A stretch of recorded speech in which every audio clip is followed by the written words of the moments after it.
Alright, this is 7 tips to know before you start playing Wuthering Waves. The first tip is choosing the right echo. So echoes are enemies and bosses that you previously defeated and are now able to use them for future battles. There are 3 different cost levels ranging from 1, 3, and 4. Cost 1 has main stats such as attack percentage, HP percentage, and defense percentage. Cost 3 has everything that cost 1 has. However, they also have the possibility of getting elemental damage bonus or energy recharge. Cost 4s can have everything like cost 1 and 3, however, they can also get crit rate, crit damage, and healing bonus for their main stat. So when you equip these echoes, you have a maximum of 12 cost limit, which you can mix and match all the different echoes, but you cannot have all of them being cost 4s. This is why it's super important to pick the right echo and the right set. So what I would recommend is to go for each echo's unique main stats. For example, cost 3s has elemental damage bonus, or another example which is cost 4, which has the crit rate main stat. The second thing is to make sure that when you equip the echoes, you actually get the correct Sonata effect as well. When you pick echoes from the same set, it gives you bonuses at 2-piece and 5-piece sets. And finally, even if you don't get the right stats the first time, that's completely fine. I recommend you to stay with the echo that you have right now and level it up. Once you have echoes that are actually fairly powerful, then what you can do is you can go for more echoes that can have the perfect substat for you in the future. So the second tip is quite similar as well, but is to actually get any of the herons and the fission junrock. The reason why I say this is because in the web event that is currently going live, it provides ample echoes that you can claim eventually and helps you throughout the game. But the 2 echoes that I highly suggest you getting is the heron and the fission junrock, because the heron, which is a cost 3 echo, gives you the ability to fly to a certain distance, which is super important to get to difficult places that are hard to reach.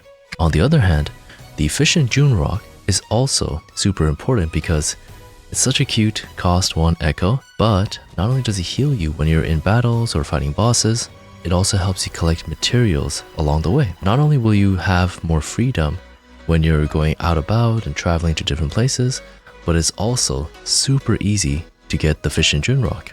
My third tip is to use the waveplates efficiently. It's super easy to use waveplates to level up characters for a little bit and then, move on to another character. However, the higher the level that character that you level up is, then the more materials that they're going to cost. Hence, you'll need to spend more waveplates in the future to level up that character. And if you're always going for a couple of different characters and you never really focus on one of them, then you can see the problem with that and your character will never get to the maximum level that it needs to. So remember to use the waveplates to get materials for the characters that you are confident will be in your team for a while.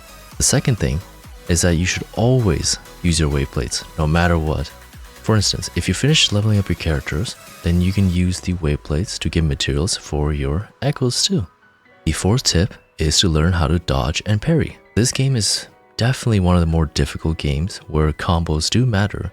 And when I say difficult, it's not more difficult than Elden Ring, for instance. But you, I am afraid, are made in your But it is decently difficult. So what you want to do is, if you want to stay alive, you want to master how to parry and dodge. So the cool thing about this is that the devs actually responded to this by making practice dungeons so that we, the players, can practice our combos, our characters, our skills, and pairing with the numerous enemies that we face along the way. Alright, let's take a quick break. So you actually have a chance to get a free battle pass when you subscribe to the channel and join the Discord. I'll be giving them away on May 22nd on Twitch and possibly YouTube. So make sure you're there. Alright, let's get back to the tips. So the fifth tip is to not skip every storyline. While it is nice that Wuthering Waves has the option to have a skip feature that most games generally do not, it's important to note that you're here to have fun. If you skip everything and simply go for the meta of this or the meta of that, then you're not going to have a fun time in the long run. And besides, if you don't even interact with certain NPCs or you just skip them, then you'll miss out on valuable asteroids and materials that not only will help you get more pulls, but it will also help level up your character as well. So the sixth tip is to increase your stamina quickly. So how do you go about doing this?